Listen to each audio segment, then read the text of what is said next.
Bonjour à tous et bienvenue dans Face aux internautes. On prolonge la matinale spéciale de RTL ce matin avec vous, ensemble, pour répondre à toutes vos questions sur le premier tour des résultats des législatives. Et ce matin, pour répondre à vos questions, c'est Éric Zemmour qui m'accompagne.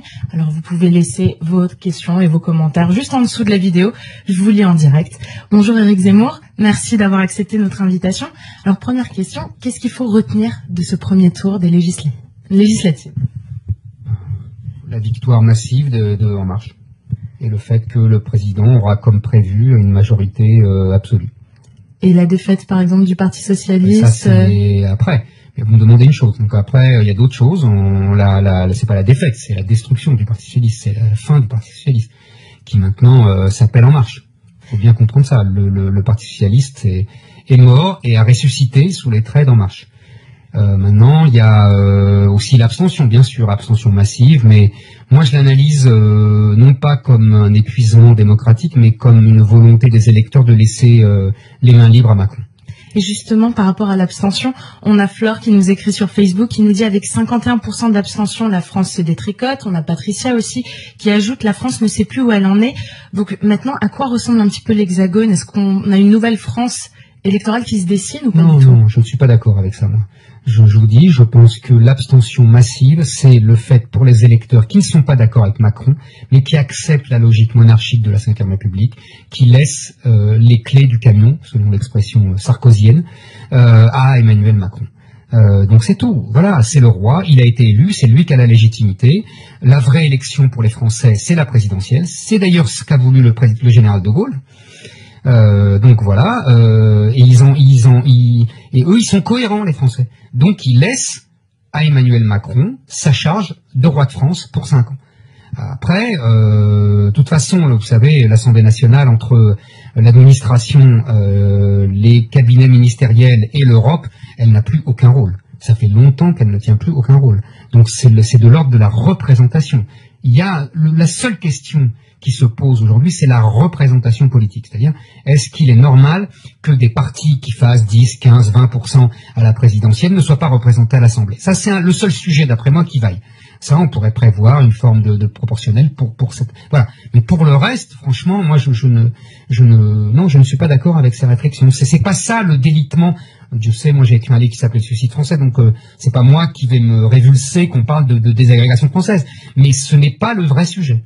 Et par rapport au Front National, on a Alain qui nous écrit que malgré le résultat de Marine Le Pen à Hénin-Beaumont, le Front National est en perte de vitesse. Il y a Elisabeth aussi qui ajoute « Ces législatives sont un véritable camouflet pour la gauche, la droite, mais aussi le Front National ». Est-ce que vous aussi vous faites ce constat par rapport au Front National? Il y a toujours, après la présidentielle, un repli du Front National. Parce que son électorat est populaire et que l'électorat populaire depuis 30 ans ne vote qu'à la présidentielle. Il ne vote pas aux législatives, il ne vote pas aux municipales, il ne vote pas aux régionales, il n'est encore moins aux européennes. Donc c'est pas surprenant. Donc c'est pas surprenant. Et deuxièmement, il y a un phénomène proprement lié à Marine Le Pen, qui est que pour moi, après son débat manqué, elle n'est plus légitime à représenter sa famille politique et les idées qu'elle défend. Le chef a failli, donc le chef n'est plus légitime, surtout dans une culture de droite qui a le culte du chef. Et donc je pense que les électeurs ont voulu aussi lui manifester cette méfiance et ce rejet.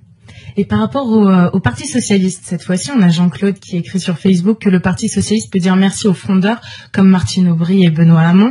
Et on a aussi La Voix du Nord, le journal qui soulignait qu'aucun candidat socialiste n'était arrivé au second tour dans le Nord et dans le Pas-de-Calais. D'après vous, qu'est-ce qu'on peut dire de ce constat? Mais ça fait longtemps que le Parti Socialiste a abandonné le peuple. Donc c'est pas étonnant, le peuple l'abandonne, c'est un prêté pour un rendu.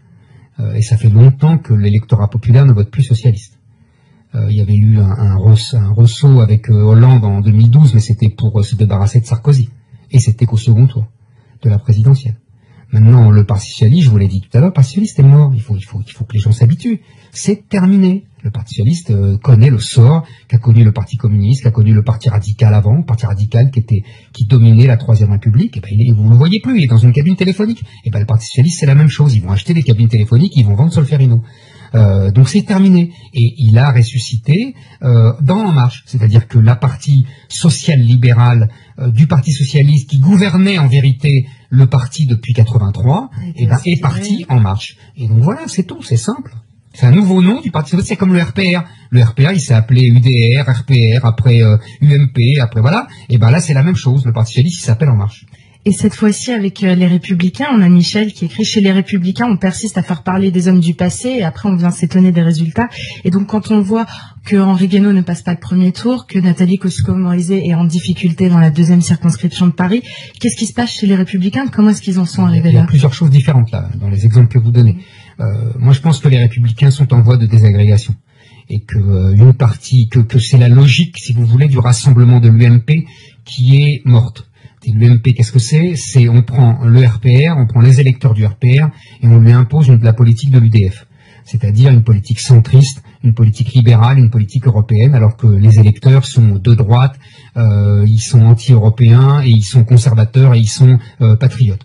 Voilà, c'est ça l'embrouille de l'UMP, les Républicains, embrouille inventée par Alain Juppé, cautionnée par Jacques Chirac et qui aujourd'hui se délite. Donc maintenant, les Républicains, ils doivent rejoindre En Marche. C'est leur destin. Sauf pour une partie des Républicains qui veut refaire un RPR de droite à l'ancienne. Mais ce RPR de droite à l'ancienne, il existe déjà, il s'appelle le Front National. Donc, si vous voulez, il n'y a pas d'avenir pour tous ces gens s'ils ne se mettent pas ensemble. En tout cas, moi, c'est ma théorie, mais ils ne veulent pas l'entendre. Donc, pour l'instant, ils mourront chacun de leur côté. Maintenant, pour les exemples que vous avez donnés, Guénaud, il était dissident. Il n'était pas représentant des Républicains. D'ailleurs, il a attaqué Nathalie Kosciusko-Morizet. Nathalie Kosciusko-Morizet, en revanche, ça c'est typique de ce que je viens de vous dire, c'est-à-dire que c'est une personnalité politique qui a fait toute sa carrière sur la faveur des médias, sur des positionnements centre-gauche. On n'a jamais su distinguer des positionnements de Nathalie Kosciusko-Morizet que des positions de la gauche. Donc c'est une femme de gauche qui se fait élire par la droite. C'est l'archétype des Républicains. C'est la caricature, je dirais. Et donc cette caricature-là, aujourd'hui, les gens ont préféré l'original à la copie. C'est-à-dire l'original, c'est En Marche. Parce que de toute façon, elle est d'accord avec tout, avec En Marche, et autant voter pour En Marche. Vous voyez, si vous voulez, c'est la caricature extrême de ce que vivent les Républicains. D'accord, on va prendre une dernière question. Alors on a beaucoup d'internautes qui ont commenté dès hier soir les déclarations de Jean-Luc Mélenchon et Marine Le Pen. Tous les deux souhaitent devenir chefs de l'opposition. Est-ce qu'ils vont y arriver? Est-ce que c'est possible pour Mélenchon et pour Marine Le Pen? Ils sont tous les deux chefs des oppositions. Mais pas d'une opposition qui va prendre le dessus sur Non, il y a deux oppositions. C'est logique, il y a une opposition de droite et une opposition de gauche, puisque elle est En Marche. Qu'est-ce que c'est? C'est la victoire du centre et c'est la victoire d'un bloc bourgeois qui se reconstitue, qui se rassemble autour des bobos d'un côté et des libéraux conservateurs de l'autre, qui sont En Marche aussi, qui ont abandonné Fillon et qui vont vers le En Marche. Donc vous voyez, tout ce bloc bourgeois, au sens large, qui compte la classe moyenne supérieure, tous ces gens-là sont macronisés. Donc il reste un électorat populaire à droite, commerçants, ouvriers, chômeurs, etc. Et vous avez un électorat populaire à gauche qui vote Mélenchon. Mais ce que je m'évertue à expliquer depuis la présidentielle, c'est que ce ne sont pas les mêmes électeurs. C'est que d'un côté, il y a ce qu'on appelle les petits blancs, et de l'autre, il y a un électorat largement issu des banlieues arabo-musulmanes, avec une petite classe moyenne socialiste qui subsiste de fonctionnaires, de petits fonctionnaires, etc. C'est ça l'agrégat de Mélenchon. Et de l'autre côté, vous avez un agrégat populaire, ouvrier, employé, blanc, français de souche ou français immigré européen. Vous avez la fracture culturelle coupe en deux. C'est la chance de Macron. C'est que Macron, lui, il a une cohérence et sociologique et économique et donc idéologique. Tandis que ces deux opposants n'ont pas de cohérence. Ne peuvent pas se mettre ensemble. Donc vous avez deux oppositions et vous avez Macron qui est tranquille pour quelque temps. Merci beaucoup Éric Zemmour d'avoir répondu à notre question et merci à vous de nous avoir suivis. On se retrouve bientôt.